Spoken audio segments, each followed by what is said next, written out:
viewers. Today we have with us Dr. S. Barodawala, who is a surgical pathologist. He secured his MD in pathology from Government Medical College, Miraj in Maharashtra. And he's a member of Bombay Breast Soft Tissue Pathology Group, Senior Surgical Pathology Group, and the Molecular Pathology Association of India. At present, Dr. Barodawala is head of the Department of Surgical Pathology and Integrated Oncopathology Division, GRL, Metropolis Healthcare Ltd, Mumbai. Welcome, Dr. Barodawala. So thank you for the kind introduction. Yeah. Yeah. And good So morning to we'll all the begin. viewers. Yeah. Yeah. Thank you for being with us.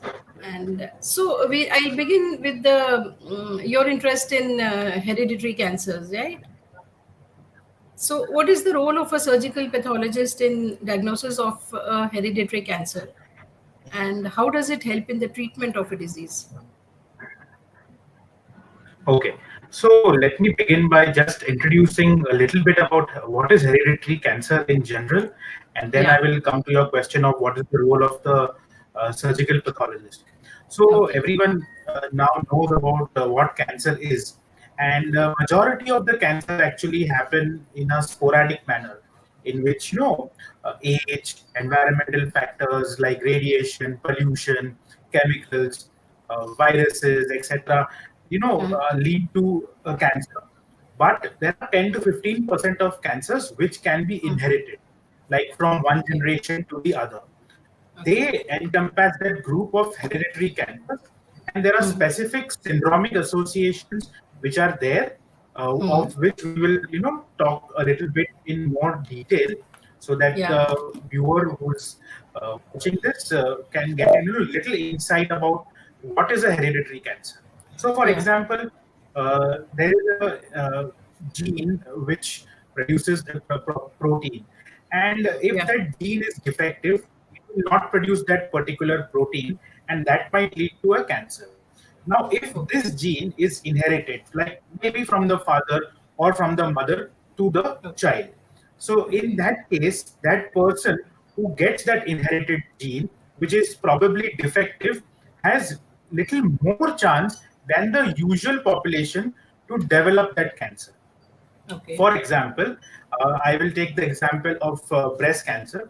Suppose Mm. if there is a lady who is a young lady, like for example in the mid 30s. Now she Mm. has developed, for example, breast cancer. So Mm. now, as a pathologist, as a clinician, as the oncologist, we would definitely be worried. Okay, why this lady has developed breast cancer at such a young age? So we would assume, we would try to find out by taking a detailed family history, by taking, okay, in that family members, have anyone else got affected with breast cancer earlier, or any other form of cancer earlier. So that is one thing. Family history we will take, we will see the diagnosis, and then maybe opt for genetic testing for that to find out whether that cancer really belongs to the hereditary cancer group, like that. So that would be a little different population. So the patients who will carry those genes inherited from their parents would actually uh, be more compared to the general population. Sir, I'm losing you in between. I think the internet connection, maybe there's some, it's unstable. I think I'm losing you in between. Yeah, I just realized that. So the patient, the persons who will inherit that abnormal gene from their parents would be at little more risk compared to the population in general of Hmm. developing that particular type of cancer. So such kind of cancers are more common, like in the breast and the ovary, and for example, colon. So everyone is aware about breast cancer being, transferred Hmm. from one generation to the other, and Hmm. in that scenario, they can occur at, little earlier ages, and also these patients can develop ovarian cancer and other form of cancers in male patients also. So these kind of syndromic associations we look for. So the role of the surgical pathologist, coming to your question, which was posed initially, coming to your basic question, that what is the role of the surgical pathologist?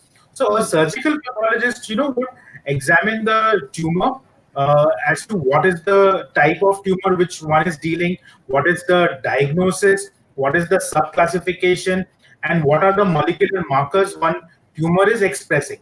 So by putting together all these findings and the family history, the history which is provided at the time of submission of the specimen, and the family history, etc., correlating all these findings, we would recommend, okay, this patient may be a possible syndromic association must be looked for in this patient, and we would like recommend, maybe genetic counseling or genetic testing, by of course consulting with the clinician who is going to examine the patient.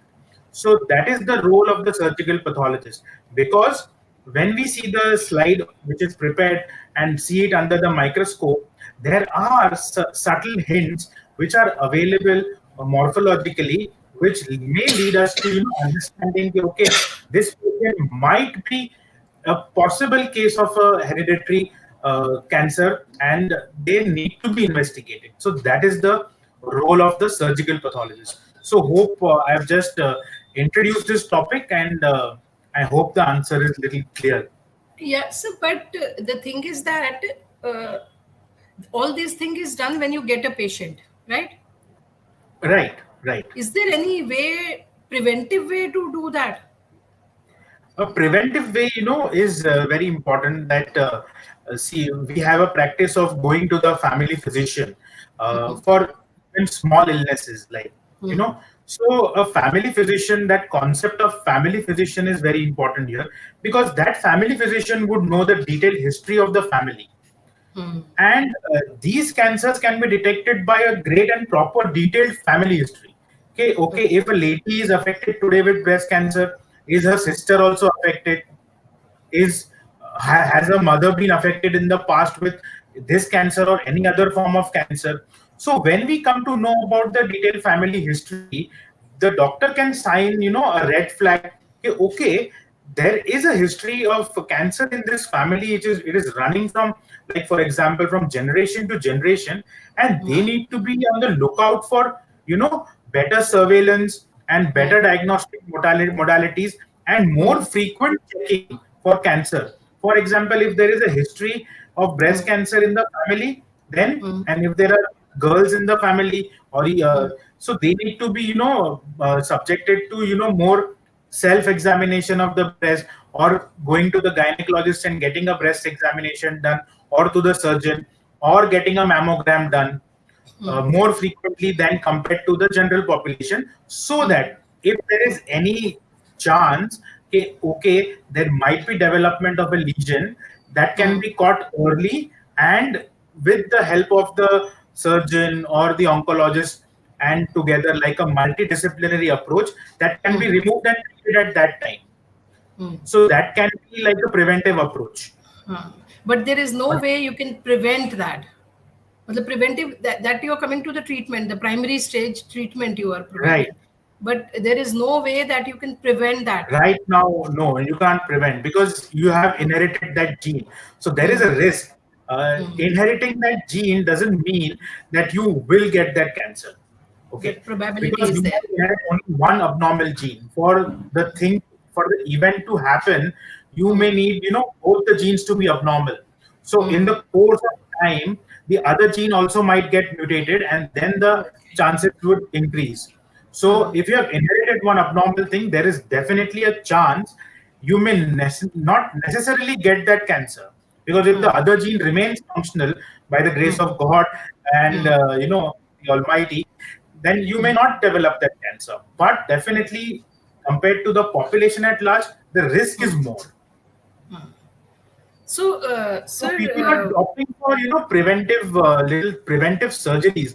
Like everyone was actually, uh, very surprised and uh, when Angelina Jolie, I decided was to opt coming for to that. Yeah, a little bit of a preventive breast reduction mastectomies. surgery, Yeah, yeah, mastectomy.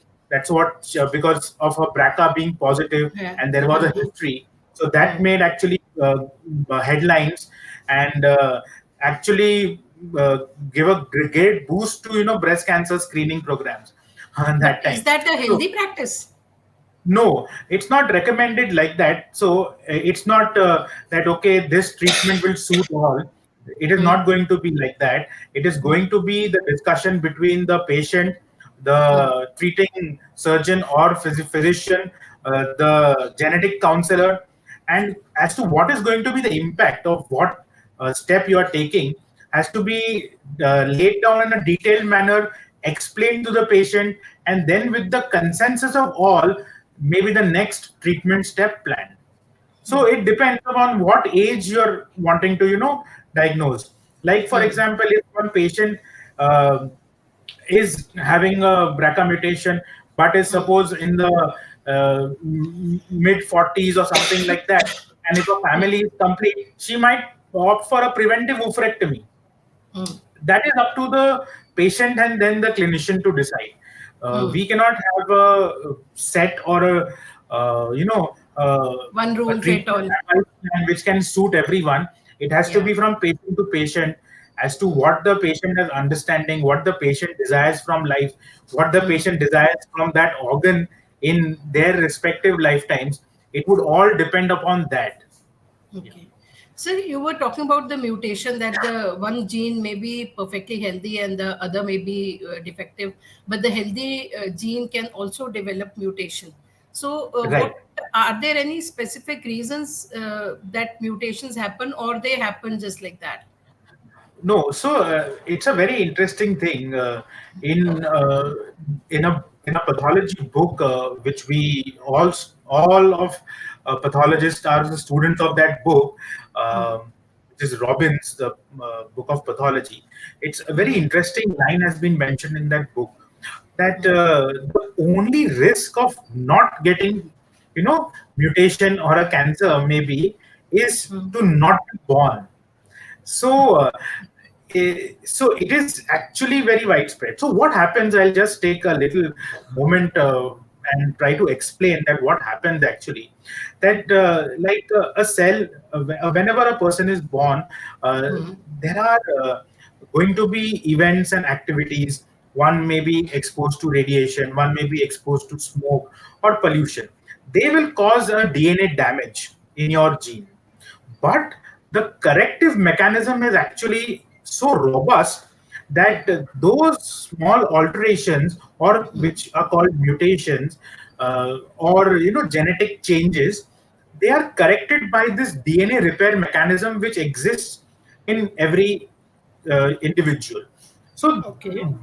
the problem arises that when these DNA repair mechanisms get altered or corrupted or defective, then that DNA which has got defective gets leaked into the system, and Okay. then that might lead to a abnormal proliferation, which is Hmm. then called cancer. For example, So. I'll give you a simple example. Hmm. Now, today, all of us maybe have traveled by air, and there is airport security, right? Yeah. Yeah. So, till the security is functioning absolutely well, no one may be able to take any sort of weapon in the flight, right? Hmm. But if the security misses, if the security is defective, then it might lead to a weapon being carried and a bad event happening midair or whatever. So and or a terrorist sort of attack. So cancer is the terrorist of the thing, and the gatekeeper genes are the policemen and the Hmm. security personnel which guard Okay. us. So if there Okay. is any defect in them, then there will be a chance that uh, event might lead to more events and then further to cancer, like Okay. that. So it Okay. is So just a you small said, example I'm giving. Yeah. yeah, yeah, that's quite an interesting example actually for a layman to understand. Yeah. Yeah. So you said that DNA can repair it quickly if the DNA is perfectly healthy. Yes. So what are the reasons that DNA will not be able to repair it?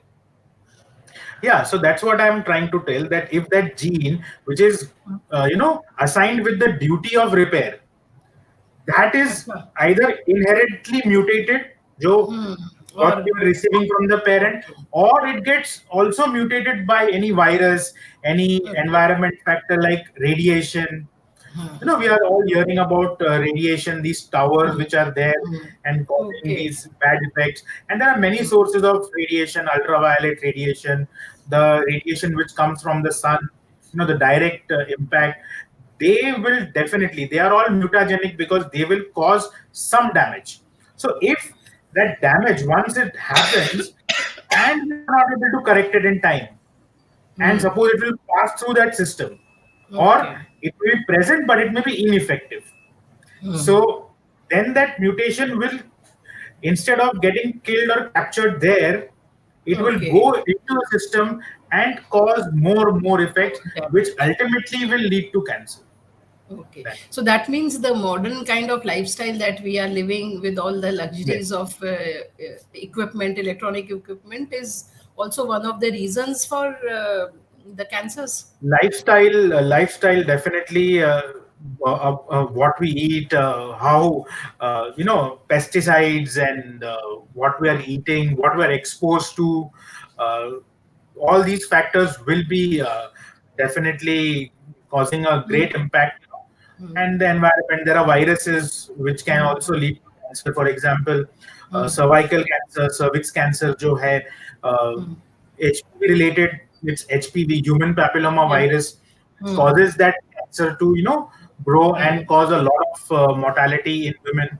So it's preventable, definitely. That is like preventable by, again, continuous screening and checking.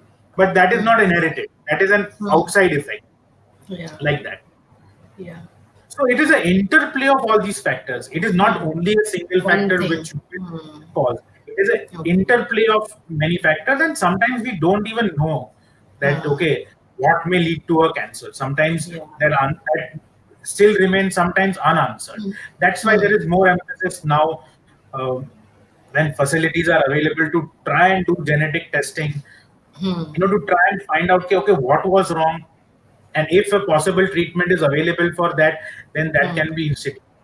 That is the ongoing process with. And sir, among all the cancers, which cancers are more hereditary in nature? So, breast cancer, ovarian cancer, and colon cancer. These are the three most common, which are usually hereditary, and they are part of some which are called syndromes, when multiple associations are there. So in they run in maybe families. So a patient with a colon cancer can also develop a organ cancer of another organ in the same body, like a patient maybe of a Lynch syndrome, which is from the colon cancer, may develop endometrial cancer in the uterine cavity. So these are associations. Like breast cancer patients can later develop ovarian cancer after a very long period of time also. Why? So because they are syndromic, okay, they can happen in those kind of patients. So that's why it is called as hereditary breast and ovarian cancer syndrome, HBOC. Okay. So they are linked to each other. So like that. Okay. So Okay. they are the most So, common. okay, are these all of these cancers, hereditary cancer, coming from mothers?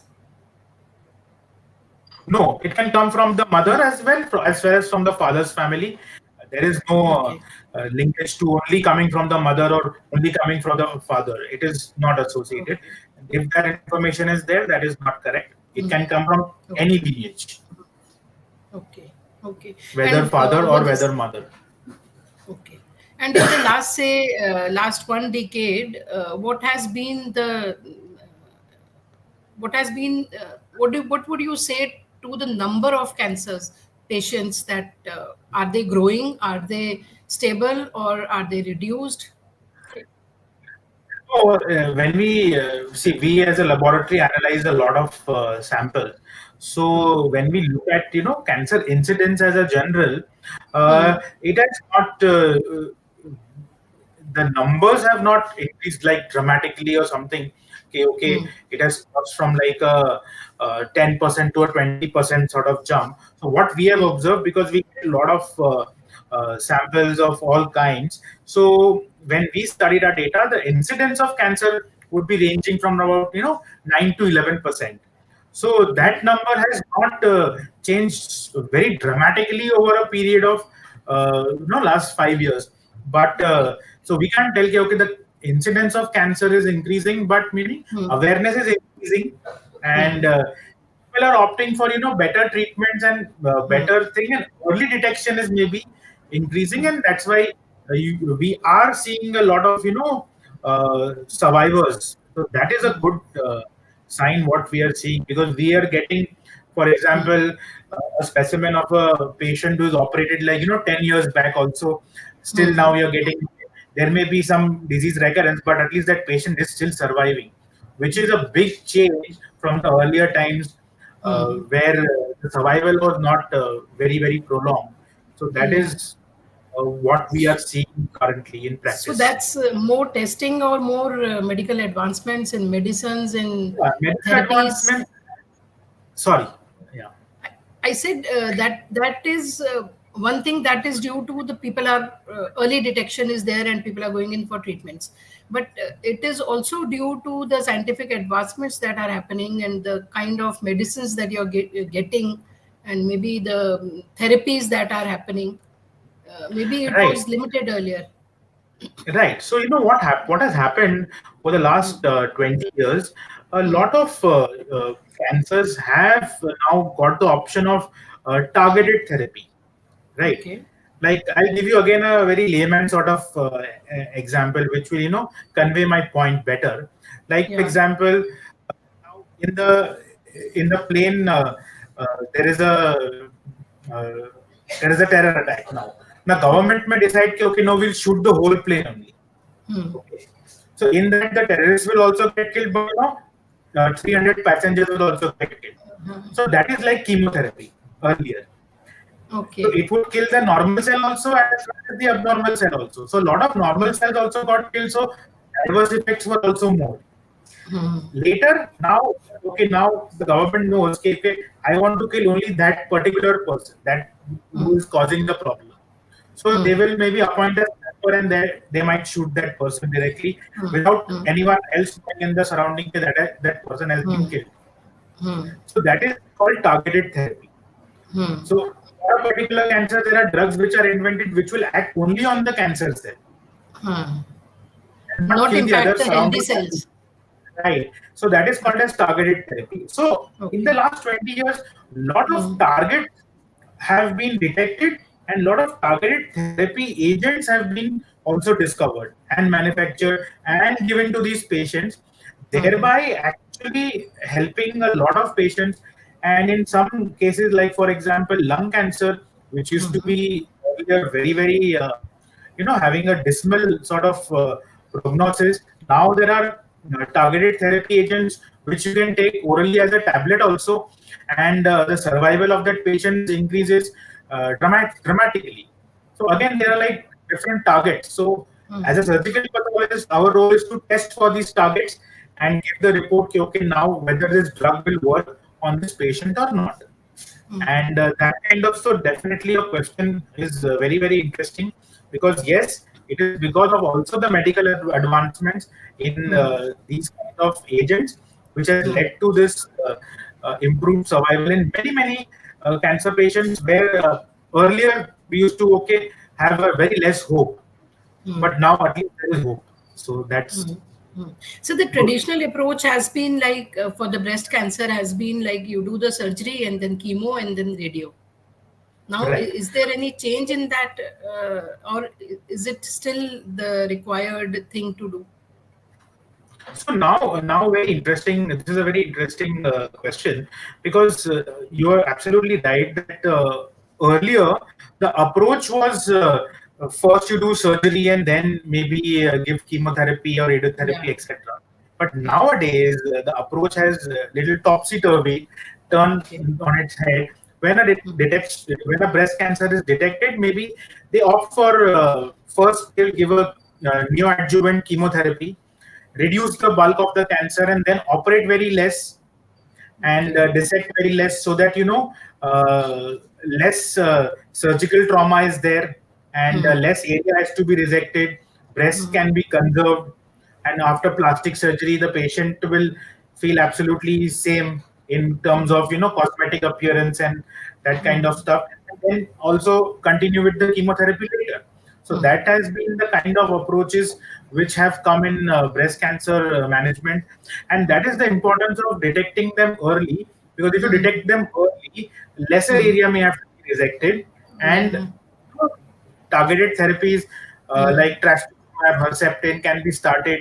Cancers, we have seen cancers absolutely going away after chemotherapy also, and after that, that resection happens to clean up that area, so that that disease portion is removed from the body ultimately, and then cosmetically they are constructing the breast again, so that that trauma, that psychological trauma which earlier used to happen, and Yeah. a lot of surgery, a lot of complications and side effects, it has been Yeah. reduced dramatically. Okay. So, like laparoscopy changed the thing for abdominal surgeries and everything.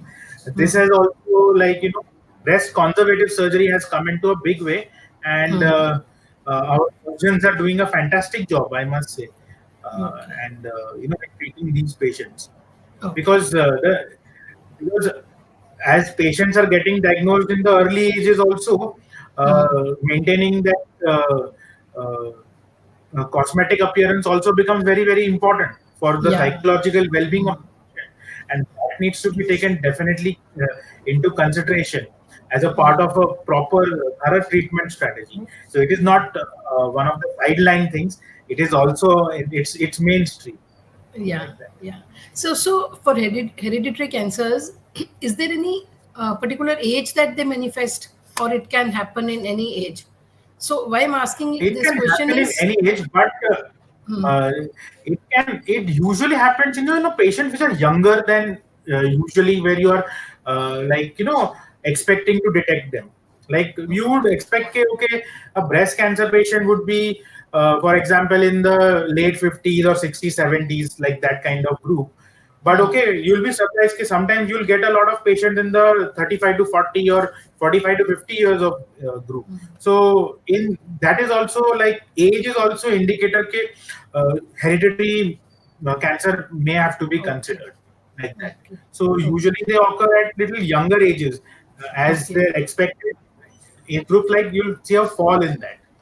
Yeah. okay, okay. So now that we are talking about age, is there any data regarding that which age women are reporting more of breast cancers? Not Yeah, just hereditary the cancers, like in general, which in age is general. more impacted? Yeah. Yeah, so the most common age group where we study our breast cancer data every year. So in that, what we have found is that the maximum number of cases occur in the age group of 30 to 60 years, So that is a and big range, sir. yeah, so and amongst them, it is Hmm. happening mostly in the 40 to 50-year age group. Okay.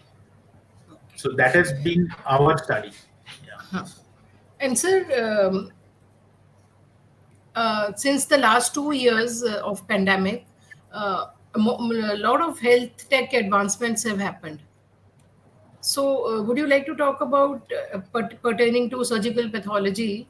Uh, have Yes. there been any advancements pertaining to health tech in your field Yes. in the last two So years?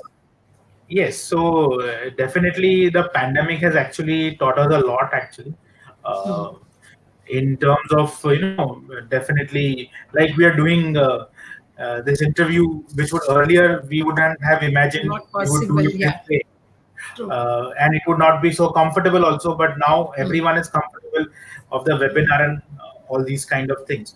But in surgical pathology, uh, the most important advancement and the role is of digital pathology, where Okay.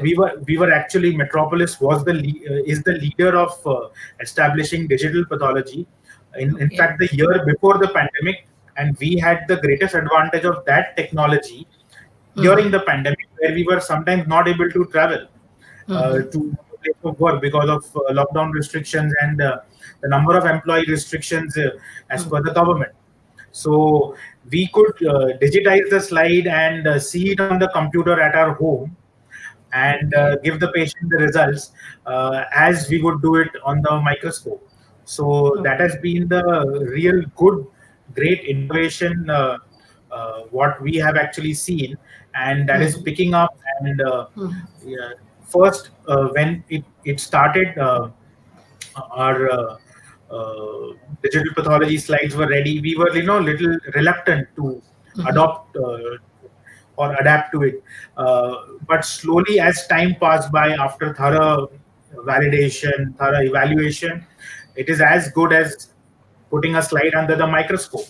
So you can see it, you can take opinions from anywhere around the world, you can take opinions from your colleagues across the country, and that has been the real game changer. So as we are doing the meeting, we can I can discuss this case, a case which I am seeing on my computer, with a colleague of mine maybe sitting in Chennai or Delhi, and take their opinion on that material without having it to be physically dispatched and sent by courier. So that has been a great game changer, and Metropolis is the leader in digital pathology by Okay. unifying a lot of experts for the benefit of the patients. And it has really impacted in transplant pathology patients as well, where you have to immediately maybe convey to the team who is operating. So the And clinicians, this was the this nephrologists digital also want to. pathology. Sir, digital pathology can be done can across all kinds of diseases. See, what we see is a glass slide which is prepared out of a tissue, and digital pathology we digitize this slide, so it can be any Any organ disease, system, no? it can be any disease. It has to come on the slide, and once it's on the slide, it is can be digitized. So what I'm seeing Okay. routinely on a microscope can anytime be digitized. Okay. So even the blood tests and all can be done that. Can be Yeah, done blood, that way. digital hematology, and that kind of arrangement is also available. But uh, for a lot of the blood test, digitization and automation is already available. So Okay. that is actually more digital anyways from the Acha. beginning. But this Okay. is where we are wanting to give an opinion from our own thoughts and what we see on that material. It is not based Okay. on a count or something, but where a doctor is required to give an opinion based on their expertise and experience.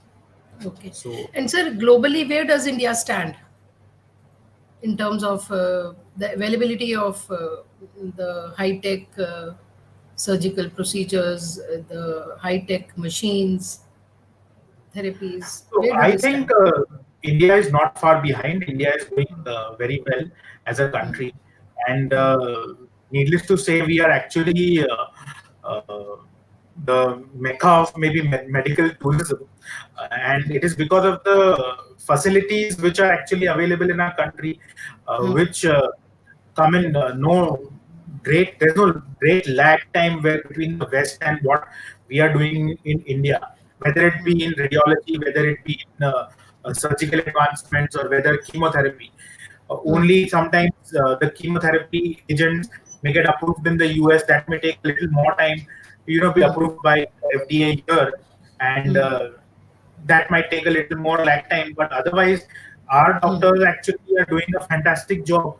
That's what I feel, because we are seeing it in a holistic manner. So our healthcare So, system is actually robust. okay. So, but medical tourism that you're talking about is also because that is what I have seen from my limited exposure and experience with people. People from outside come to India because it is cheaper here, like in Yes, West that's true. and But we are offering those services, but the services are high class. So they are not only coming for the cost. Uh, Patients will only cost cannot be seen. The impact that treatment impact, and that can only spread by word to word mouth publicity, mouth to mouth publicity. It cannot be okay. It's cheaper, so I will opt for this treatment, even though if it's bad. That is never going to happen. Sir, if we rate, if we rate like 1 to 10, where are we? Which is the That would be a best? difficult rating to do, and I am Which not is in the a best? position to rate our Huh. whole medical fraternity. Hmm. You don't want to do that. No, I should not do that. I'm not actually uh, capable of doing that. Okay. With my limited knowledge, I should not attempt to do that. Chali. Sir, you also work as a mentor to the students, upcoming doctors. So, Right. how many students do you see opting for surgical pathology? Because it's what I understand from this talk is that you're basically working inside the labs. No, it's basically more of research work and all those things. Anna? So, No, what? it's not How only many? research. Huh, The role of the surgical pathologist is very, very critical in patient management today, hmm, because whatever report we generate, and hmm, that would ultimately decide the course of treatment. So treatment. we are not definitely we are working in the lab, but we are not away from the patient management. Patient. So Okay. it's a multidisciplinary team, Hmm, and everyone's inputs is important. So hmm, for example, I'll take you through a simple example. A hmm, patient will come to a clinician. He may come with suppose cough and breathlessness. The physician will tell him, okay, go and get a chest X-ray done. So the hmm, patient will go to the radiologist, get a chest X-ray done. hmm, On radiology, they might find some lesion. hmm, So then the physician will see, okay, there is a lesion, so let's get a hmm, radiologically guided needle biopsy done. hmm, Now, to say that this needle biopsy material, which has been now, it will have to be sent to a surgical pathologist and the hmm, microbiologist to hmm, see, okay, whether cancer is there. Oh, is it cancer or is it TB? Now, if I hmm. tell cancer, the whole treatment will change. And if I Change. tell it's TB, the whole treatment will change. So the Hmm, role of the surgical pathologist is central and pivotal in hmm, deciding the management. hmm.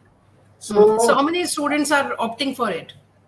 it depends. So, for example, if there are like 100 pathology students, 20 Hmm. would definitely opt. Earlier, that number was only 5%, maybe, Okay. because Why? sorry. Why has the number increased? See, because now we are in the central role. We are also linked to molecular diagnostics, so people are showing a great interest in going ahead and forward, and it's where we are actually contributing to patient management in a very direct manner. So people are definitely opting for that. So that number is going to increase, and we, as a country, also would need more surgical pathologists Right. in the Right. future to come, and that too with more specialized training. And like for example, now if you have a bone problem, you're going to an orthopedist. If you have a gastric problem, you'll go to a gastroenterologist. So similarly, pathology is also a very vast subject. So slowly and slowly, again, that was envisaged by our chairman and our chief scientific officer, Dr. Kirti, to do subspecialty pathology. So that will also come in its shape and form soon. So like you would go for a specific problem to a specialist, the pathology side will also reach a specialist soon.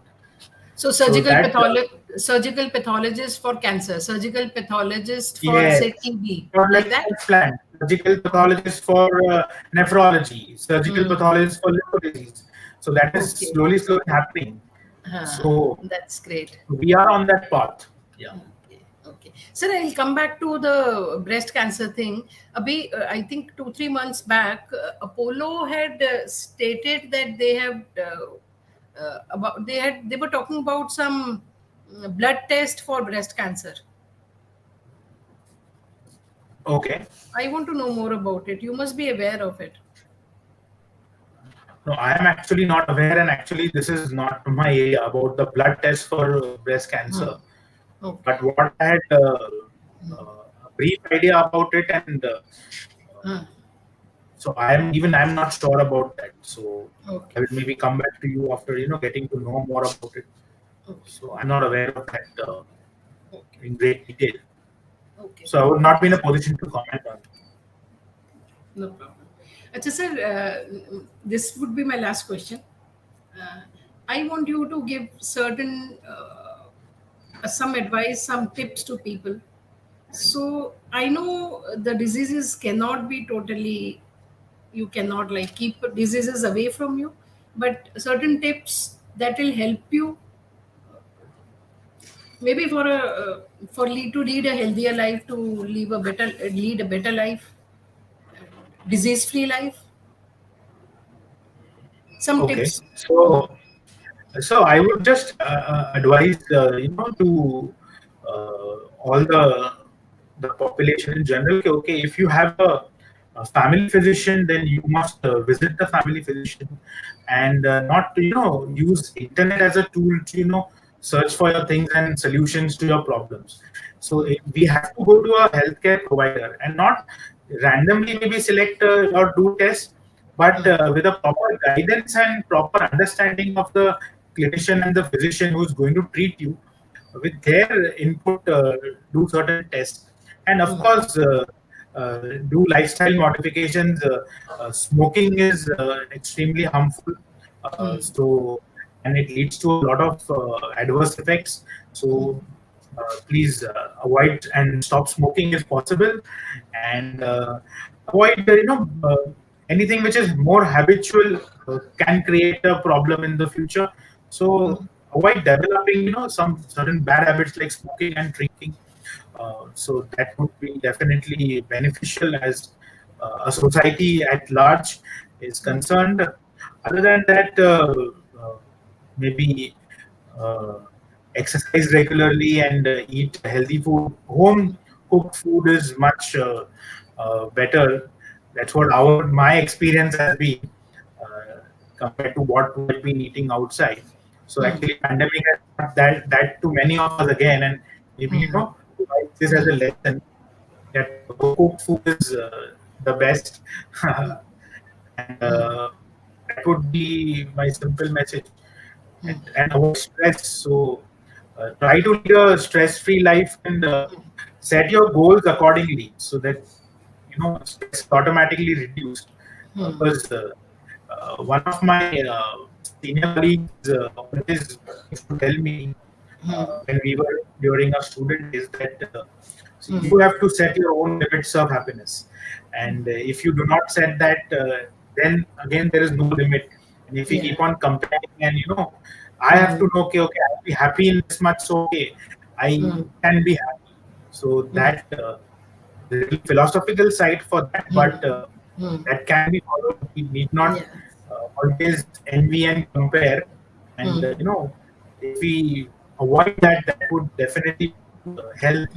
And sleep is very important, I guess. Sleep is very, very essential. So try to get a good night's sleep, and uh, that is, I think, very critical for everyone, because like in cities it's a stressful schedule we follow.